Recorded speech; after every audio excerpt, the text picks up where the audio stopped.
চান্দিপুর নামের এক শান্ত গ্রামের ছেলে হামিদ।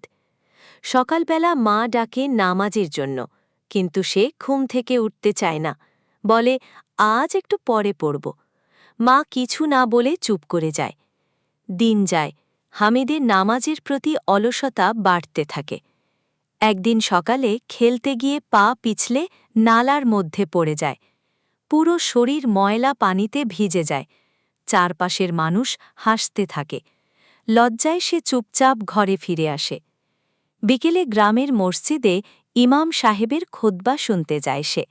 ইমাম বলেন, যে নামাজে নিয়মিত থাকে আল্লাহ তাকে বিপদ থেকে রক্ষা করেন।